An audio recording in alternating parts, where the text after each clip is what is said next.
Bonjour Isabelle. Bonjour Mario. Alors, est-ce que les Québécois sont privilégiés d'être les plus verts au Canada et de prendre soin de l'environnement, ou est-ce qu'ils sont les dindons de la farce d'être les seuls à payer une taxe carbone ce matin? Qu'est-ce que tu penses de la réaction des Français, surtout des supporters de Marine Le Pen, là, à son inéligibilité? L'inéligibilité, à mon avis, ça n'a juste pas d'allure. Tu peux pas discarter quelqu'un qui veut se présenter en politique, qui est en politique active, au présidentiel, surtout quand cette personne a à peu près l'intention de vote d'un Français sur 3. À mon avis, c'est carrément de l'ingérence politique de la part des juges en question. On veut la mettre, je disais hier, c'est un chaos politique. On la met en échec. C'est comme, toi, on la sort du jeu. Mais la réponse, c'est que la justice doit être égale envers tous les citoyens, que tu sois candidat à la présidence ou simple travailleur. Mais là, de toute façon, la peine est, à mon avis, pour toi, est disproportionnée. Mais complètement disproportionnée. Est-ce que la peine est politiquement motivée? Mais complètement, c'est ça que je te dis. Ça, ouais. Ouais, moi, écoute, la France, puis la politique des juges, puis c'est. Ah oui, tu penses ça profondément, toi, là. C'est historique. Et là, on en a une autre preuve. C'est pour ça que les Français sont tannés, profondément irrités, frustrés. Moi, je trouve que c'est tellement pas une bonne idée d'avoir fait ça maintenant dans une France qui a des gros enjeux, là. Écoutez d'abord la réaction de Noëlle Lenoir, ancienne du Conseil d'État. Écoutez Noëlle Lenoir. Je trouve que cette décision n'est pas fondée en droit. Pas fondée en droit? Non, elle n'est pas fondée en droit. Sur l'exécution provisoire. Et il m'apparaît que, en fait, tout le monde a faux dans cette histoire. Tout le monde a faux. Et évidemment, en premier lieu, les juges. Alors, compte tenu de la génération à laquelle j'appartiens, j'ai en mémoire la phrase de Mitterrand, qu'on prête à Mitterrand au dernier Conseil des ministres. Les juges ont tué la monarchie, ils vont tuer la République. Je pense qu'on est un peu à ce moment-là. Mathieu, donc, Marine Le Pen, condamnée pour détournement de fonds publics, sentence 4 ans de prison et surtout interdiction de se présenter aux prochaines élections présidentielles alors qu'elle trône en haut des sondages. Mathieu, hier, à l'heure du souper, mon fils me dit, « Papa, t'as vu ce qui se passe à Marine Le Pen? Est-ce qu'elle mérite sa peine ou pas? » Alors, qu'est-ce que je réponds à mon fils, mon cher Mathieu? À mon avis, non, mais je vais t'expliquer pourquoi de mon point de vue. D'ailleurs, ça a évolué aujourd'hui, soit dit en passant, dans les dernières heures. Okay. Alors, on dit, elle a été accusée de détournement de fonds publics. Donc, dans notre esprit, c'est quelqu'un qui aurait pris l'argent pour le mettre dans ses poches et s'enrichir personnellement. Ce n'est pas de ça dont il est question ici. La juge elle-même reconnaît qu'il n'y a pas d'enrichissement personnel avec ça. Donc, c'est la première donnée qu'on doit garder à l'esprit. Il ne s'agit pas d'un enrichissement personnel. Aujourd'hui, le verdict interdisant Marine Le Pen de candidater en 2027 est terrifiant. Alors, je ne suis pas là pour commenter une décision de justice qui prive des millions d'électeurs de leur choix. Je veux parler du socialiste, ex-président du Parlement européen, qui a fait cette plainte et de ce système qui l'a instrumentalisé. Comment Bruxelles ose-t-il parler de détournement? Tout le monde sait que Marine Le Pen, ses députés et leurs assistants travaillaient contre le machin européen. Ils y mettent toutes leurs forces du matin jusqu'au soir. Quand ils sont à Strasbourg, quand ils sont à Bruxelles et quand ils sont à Hénin-Beaumont, qu'ils le fassent de la banlieue ou ouest ou centre-est, quelle importance. C'est le mandat que les électeurs leur ont demandé. Les systèmes aux abois et les dictatures ont peur de l'alternance et attendent tout des artifices. On l'a fait en Roumanie et on le fera si nécessaire en Allemagne. Voilà ce qu'ils pensent. Ce n'est pas nouveau dans l'histoire. Les dictatures communistes ont éliminé les opposants en Pologne, en Hongrie, en République tchèque. Les dictateurs du monde entier l'ont fait, du Nigeria aux Philippines. Croyez-vous que tous les leaders du FLN ont eu leur chance pour se présenter en Algérie lors des élections post-indépendance? Plus près de nous, en Roumanie, Călin Georgescu, favori des sondages en 2024, a été exclu de la présidentielle de 2025. Aux États-Unis, certains ont voulu tuer Trump. Partout, le même constat. Vous savez que vous êtes en démocratie quand l'alternance est possible. C'est le sens de mon combat au sein de la Commission bouclier européen de la démocratie et vous pouvez compter sur moi pour vous démontrer toute cette supercherie. Les gens qui hurlent au scandale, qui disent, qui tombent de haut, qui n'en reviennent pas, que c'est un déni de démocratie, etc., par rapport à la condamnation qui vient de tomber de Marine Le Pen, mais redescendez de suite. C'était sûr qu'ils allaient la condamner. Ils ont trouvé ça, ils allaient certainement pas s'en passer. Alors, moi je vous le dis, oui, nous ne sommes plus en démocratie, parce que là, ils sont en train de voler une élection, ils sont surtout en train de dire à 11 millions d'électeurs, fermez vos gueules. Sauf que c'est pas ce qu'on va faire, mais bref. Mais de toute façon, c'était certain. Regardez, si vous prenez Bayrou, il a été accusé des mêmes choses. Relaxez. Chonchon, ça fait 8 ans qu'il a cette affaire un petit peu qui lui traîne au cul. Depuis 2 ans, l'instruction est en suspens. Et Marine Le Pen, bien entendu, ils s'arrangent tous pour lui tomber à bras raccourcis dessus et taper très très fort. Ils ne cherchaient que ça. Ils avaient qu'une envie, c'était de la condamner. Et c'était l'occasion de le faire et surtout l'empêcher de se présenter en 2027. Leur unique objectif, c'était ça. Parce que sachez-le, la plupart de toute façon des hommes et femmes politiques font ce genre de choses. Ils font travailler leurs assistants parlementaires comme ça les arrange, etc. Enfin bref, nous, petits gueux, on n'y entend rien, mais sachez qu'il y a de l'argent public qui est brassé de toute façon chaque jour et que Marine Le Pen n'est pas la seule à le faire. Ils le font tous. Sauf que là, Marine Le Pen, elle représente tout ce que eux ne veulent surtout pas.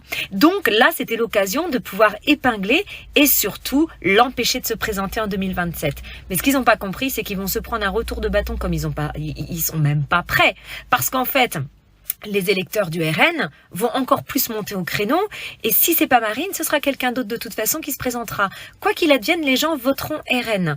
Moi, je verrais bien, alors j'ai parlé de Jordan Bardella, mais moi je verrais bien surtout Jean-Philippe Tanguy. Je le trouve excellentissime et je pense qu'il ferait un excellent président. Voilà, ça reste mon avis. Dites-moi, vous, justement, en commentaire, qui vous verriez se présenter du RN, je parle vraiment du parti du RN, qui vous verriez se présenter à la place de Marine Le Pen?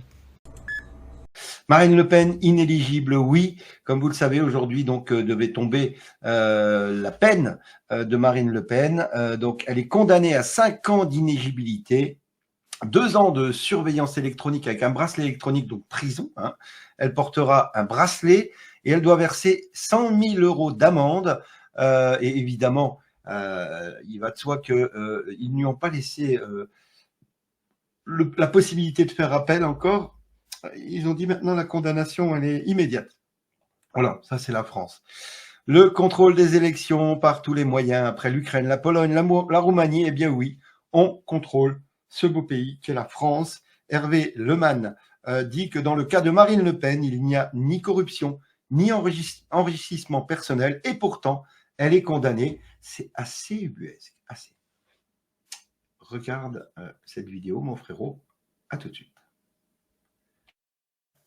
Mon hypothèse, c'est la seconde, c'est-à-dire que je ne crois pas que notre classe politique soit complètement pourrie. Vous relèverez d'ailleurs que dans beaucoup de ces affaires, il n'y a pas d'enrichissement personnel. Dans le cas de Marine Le Pen, dont je ne suis l'avocat ni judiciaire ni politique, il n'y a ni corruption ni enrichissement personnel. Il y a, alors on présente l'affaire en expliquant que c'est un détournement de fonds publics très important avec une peine encourue de 10 ans. En réalité, c'est une application discutable du statut de l'assistant parlementaire. Est-ce que l'assistant parlementaire doit travailler pour le député ou est-ce qu'il doit travailler pour le parti du député? Et lorsqu'il travaille pour le parti du député, est-ce qu'il ne travaille pas pour le député? Les tribunaux sont là pour fixer la limite, mais ce n'est pas vrai que ce soit une affaire de détournement de fonds qui devrait entraîner, parce qu'on parle de l'inéligibilité potentielle de Marine Le Pen, mais le procureur a également requis 2 ans de prison ferme pour Marine Le Pen. Donc en principe, si le tribunal suivait les réquisitions, c'est même pas une inéligibilité qui devrait lui être infligée, c'est qu'elle devrait partir en prison, alors que, encore une fois, il n'y a aucun enrichissement personnel et aucune corruption. Alors, je crois, oui, effectivement, que la justice a acquis son indépendance, mais que ça ne veut pas forcément dire qu'elle est toujours impartiale. Je le cite, Mark Wiseman, l'ami de Mark Carney, 100 millions de Canadiens d'ici 2100 ne fait peut-être pas partie de la politique fédérale, mais elle devrait l'être, même si ça fait hurler le Québec. Fait qu'on a un bon québécophobe ici dans le groupe de Mark Carney, un ennemi du peuple québécois, mais ils veulent le voir disparaître, ils veulent l'engloutir sur une immigration massive, incontrôlée.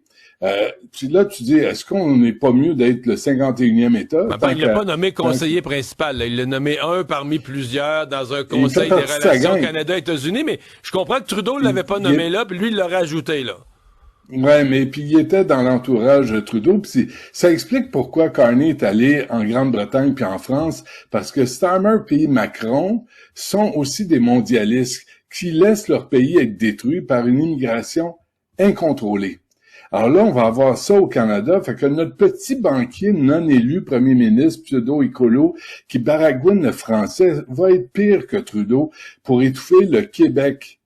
Là, gardez ça en tête, là. Si vous pensez voter pour Mark Carney et avoir un renouveau dans les relations Québec-Ottawa, vous allez avoir des nouvelles. Parce que c'est aussi un mondialiste, puis lui aussi, il veut remplir le Canada, puis sans considérer, parce que lui, il n'y en a pas, pénurie de logement, les services sociaux qui débordent, les classes qui débordent. Ça, Mark Carney, il se fout de ça. Le député et candidat libéral Paul Chang, celui qui s'était... Écoute, qui avait dû s'excuser déjà dans un premier temps parce qu'il avait encouragé les gens à dénoncer, ni plus ni moins, à remettre aux autorités chinoises un candidat conservateur de Hong Kong, un ennemi du régime communiste chinois. Et là, c'était trop, là. Il a dû, ça s'est passé comme pendant la nuit, là, il a démissionné. Oui, ça a été un développement majeur au cours des dernières heures. Donc, Paul Chang se désiste finalement, lui qui représentait les libéraux dans le Grand Toronto. Il était extrêmement critiqué là, pour avoir suggéré aux citoyens de livrer un candidat conservateur aux autorités chinoises. Là.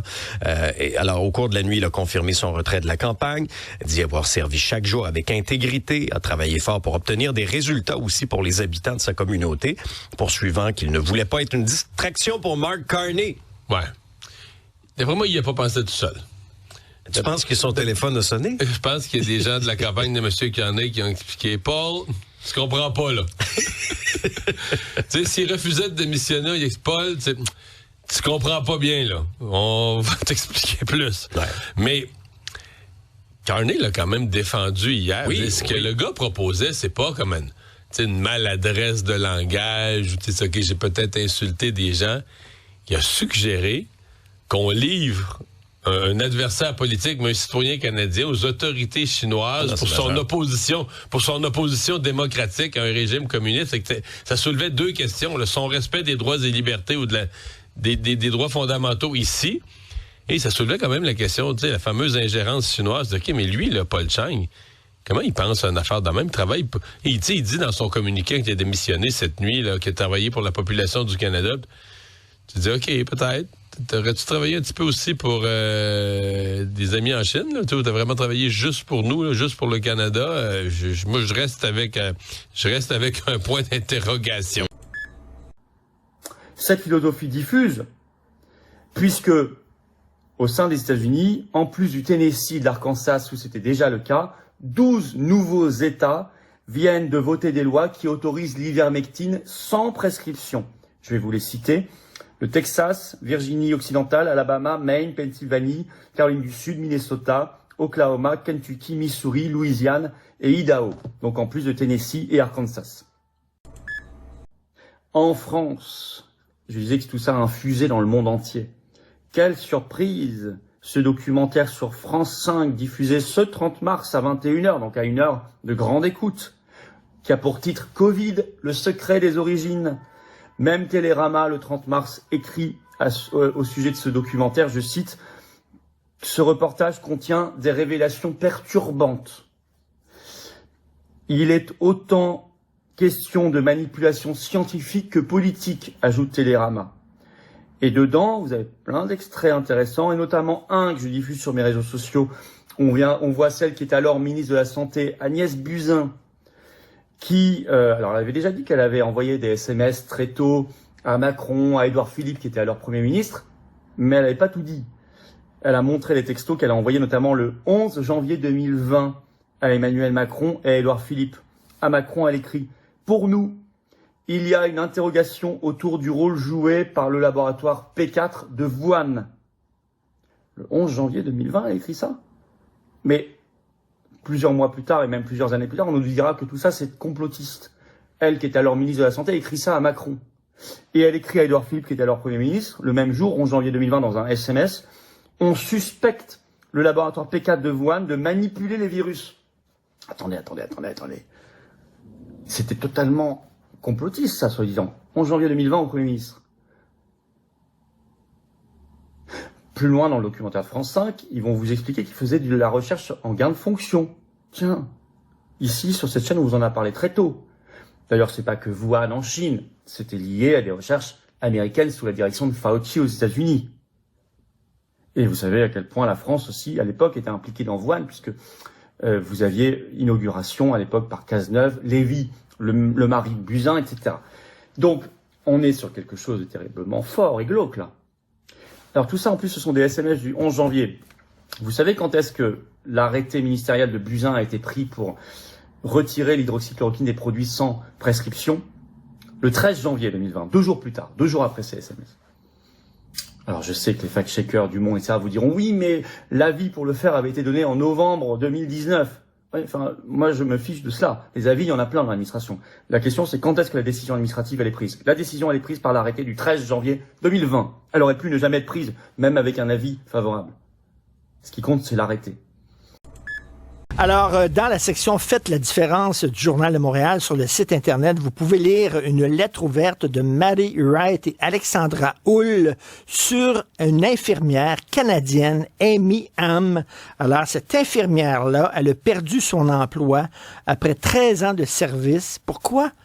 Parce qu'elle a dit publiquement que le sexe était une réalité biologique et qu'on ne pouvait pas le modifier. Même si ses propos ont été dits à l'extérieur de son travail, elle a perdu son emploi. On en parle avec une des co-signataires de cette lettre-là, Alexandra Hull, présidente du Réseau féministe québécois. Bonjour Alexandra. Bonjour, je m'appelle Michel Hamas, je suis avocat au barreau de Marseille, je suis avec ma cliente dont je ne peux pas vous montrer le visage. C'est une grand-mère qui habite Gap, qui vit avec sa petite fille depuis 8 ans parce que sa fille était très en souffrance, elle était toxicomane, c'était compliqué. L'enfant a vécu pendant 8 années avec la grand-mère. En avril dernier, la fille est décédée. Donc la grand-mère et la petite fille ont continué leur chemin de vie ensemble. Et il s'est passé la chose suivante incroyable, c'est que les services sociaux ont trouvé que la relation entre la grand-mère et la mère et la petite était trop proche, qu'elles s'aimaient trop, qu'il y avait une emprise. Donc ils ont placé cet enfant en août. Et depuis août, la grand-mère qui est à côté de moi, qui est en larmes, elle voit plus sa petite fille, les services sociaux s'y opposent. J'écris depuis août au juge, sans aucune réponse. Ni du greffe, ni du magistrat. Entre-temps, j'ai saisi le juge des tutelles, puisqu'il y a un juge des tutelles. On va peut-être avoir une audience. Les services sociaux, on est au-delà de la malveillance. On est au-delà du mauvais traitement. On est au-delà du mépris. Les services sociaux sont un rouage. Et dans ce rouage, pour l'instant, il n'y a pas de place pour l'amour entre cette grand-mère et cette petite fille. Ce que l'on vit aujourd'hui à Gap, là, dans la seconde, est inacceptable. Vous devez vous révolter comme moi, je me révolte. Une vingtaine d'enquêteurs de l'Office des mineurs a mené cette traque pendant des mois, 7 jours sur 7, pour démanteler un trafic sexuel d'enfants. 5 hommes ont été arrêtés, accusés d'avoir commis des viols et des actes de torture et de barbarie sur des enfants âgés entre 5 mois et 4 ans. Actes filmés et partagés sur des réseaux secrets d'Internet. Des images irregardables montrant des actes particulièrement terrifiants. Nous dit une source proche de l'enquête. Et c'est précisément sur ces réseaux clandestins que l'enquête a commencé l'an dernier, avec la vidéo d'une fillette handicapée de 4 ans. Vidéo décortiquée image par les enquêteurs, qui accumulent les indices et remontent jusqu'à celui qui a avoué depuis l'avoir violée. L'homme habite à Houdon, en Loire-Atlantique. Il est arrêté en octobre dernier. Son profil est d'un cynisme redoutable. Très impliqué dans le tissu associatif local, Âgé de 32 ans, ancien aide-soignant, assistant familial, l'aide sociale à l'enfance lui confie de jeunes enfants depuis 2023. Ce père de famille se souvient d'un après-midi passé en sa compagnie et celle de cette fillette handicapée de 4 ans que l'ASE lui avait donc confiée. On sentait qu'elle avait toujours besoin d'un contact, elle avait peur d'être seule et elle voulait toujours être collée à nous. On comprenait pas pourquoi, mais aujourd'hui on comprend un peu pourquoi, quoi. Il se souvient aussi d'un homme gentil, normal. Il n'était pas bizarre, il n'était pas violent, il a passé tous les tests, quoi, pour avoir le droit de garder des enfants. Et ça inquiète, quoi. Et c'est précisément dans sa maison, découvrent alors les enquêteurs de l'OFMIN qu'il organisait des rencontres entre pédocriminels pendant plusieurs jours d'affilée, certains habitant parfois à des centaines de kilomètres de chez lui. L'un d'eux vient d'être arrêté en Belgique.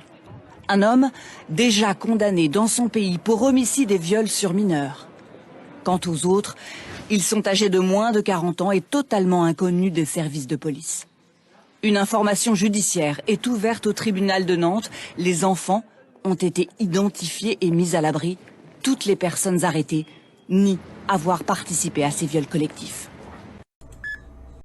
This is a dried parasitic insect that you eat every day.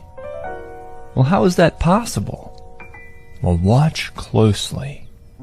If I crush a small pile of these insects, scoop them up, and pour them into a vial of warm water, the water turns a deep red.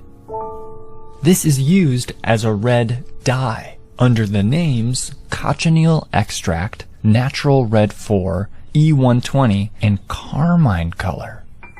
Carmine color is listed in the ingredients of this candy. So, this candy gets its color from crushed up parasitic insects. Guess which of these products have parasitic insects in them? They all do.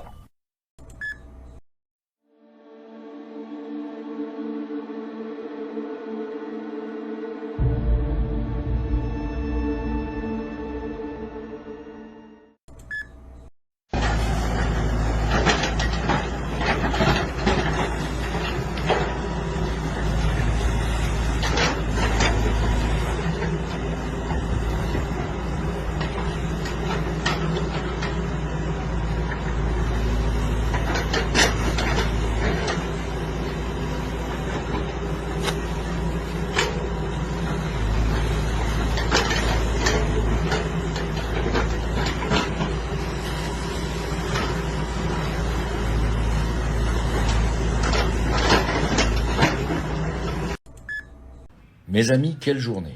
Quelle journée! C'est incroyable. Alors, après l'arrestation, j'ai envie de dire, la future arrestation et la condamnation de Marine Le Pen, ce qu'a dit Agnès Buzyn est, alors c'est pas sidérant parce que on s'en doutait, mais ce qu'elle a osé dire là, normalement ils devraient tous aller en prison. De elle à Véran, en passant par Édouard Philippe, etc., etc. Ils devraient tous y aller. Écoutez bien. Voilà, je suis vraiment inquiète et je veux le signifier au Premier ministre et au Président de la République. Texto du 11 janvier 2020, 12h16. Monsieur le Président, petite information qui n'est pas encore dans les médias mais qui peut monter. Une épidémie nouvelle sévit en Chine depuis 15 jours. Pour nous, il y a une interrogation autour du rôle joué par le laboratoire PK de Wuhan.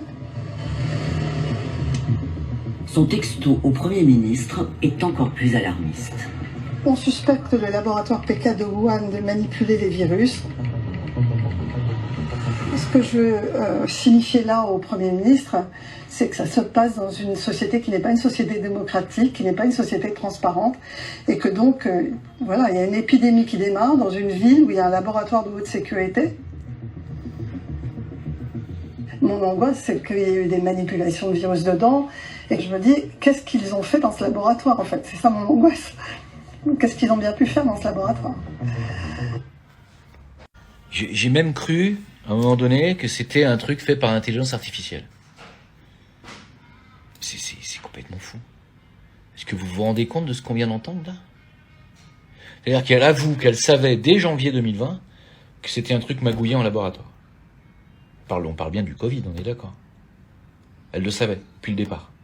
Ça l'a pas empêché tout de suite, d'interdire l'hydroxychloroquine à la consommation. Truc qui était en libre arbitre, en libre achat depuis 70 ans. Tout de suite, elle a dit c'est un truc qui est fait en laboratoire, oui, d'accord. C'est un truc, qu'est-ce que ça va faire comme effet? Un genre de grippe? Ouais, d'accord. Qu'est-ce qui marche dessus? L'hydroxychloroquine? D'accord. Qu'est-ce qu'on fait alors? Je dois l'interdire? D'accord. Et elle l'a interdit. Mais les enfants, mais vous vous rendez compte de ce que vous venez d'entendre là? Que non seulement elle le savait, mais elle a prévenu tout le monde, elle a prévenu Édouard Philippe, elle a prévenu tout le monde le savait. Tu crois qu'il le savait pas, peut-être, Macron? Ils savaient tous que ce truc a été complètement fabriqué. Ils n'ont pas été picousés, eux, hein. Mais c'est la preuve absolue, mes amis, qu'on a tenté de vous, non seulement de vous tuer avec un virus qui a été fait dans un laboratoire P4. Je rappelle qu'il y en a 2 à Wuhan, il y a un Français surtout. Ah oui, il a été inauguré par son mari à elle, qui s'appelle Yves Lévy, son conjoint, je sais pas, Yves Lévy. Ouais. C'est lui qui l'a inauguré, le laboratoire P4 de Wuhan. C'est son mari à elle. Donc il savait très bien ce qu'il faisait dedans. Et elle a reçu l'ordre d'immédiatement enlever l'hydroxychloroquine du marché. Et cet ordre a été suivi dans le monde entier. Pour vous dire que c'est mondial, le truc. C'est mondial. C'est une tentative mondiale de génocide de l'humanité. Ce que vous avez vécu. Avec un retrait de tous les remèdes qui fonctionnent. Jusqu'à aujourd'hui, vous n'avez toujours pas accès à l'hydroxychloroquine en France. Alors pendant 70 ans, vous en aviez sans problème. Vous n'avez pas d'ivermectine, alors que c'est un antiparasitaire, il n'y a aucun problème. Sans effet secondaire. Et vous avez plus eu accès à l'azithromycine, qui était un antibiotique pulmonaire simple qu'il fallait absolument administrer à tous ceux qui étaient en difficulté respiratoire. J'ai envie de casser le téléphone contre le mur. Je vous le dis. Je le fais pas parce que ça me fait chier de racheter un téléphone neuf et que j'ai quand même tous mes contacts. Mais sinon, je le ferai. Voilà. On nous a traités de complotistes, d'antivax, de tout ça, alors que ces salopards ont comploté un crime contre l'humanité. Et personne ne va rien dire. Je vous le dis dans cette vidéo, mais personne ne dira rien. Personne ne va aller porter plainte, machin. Moi, j'ai des tas d'amis et de personnes qui sont dans des situations de handicap terribles après l'injection. Vous en connaissez plein. Il y a des gens qui ont perdu leurs femmes, leurs maris, leurs enfants. Moi, j'ai perdu mon père 3 mois après. On est tous dans ce cas-là. Mais personne ne dira jamais rien. Pourquoi? Parce qu'on est des cliques de moutons. On est des gentils, mes amis. On est des gentils, n'oubliez pas. On est des gentils.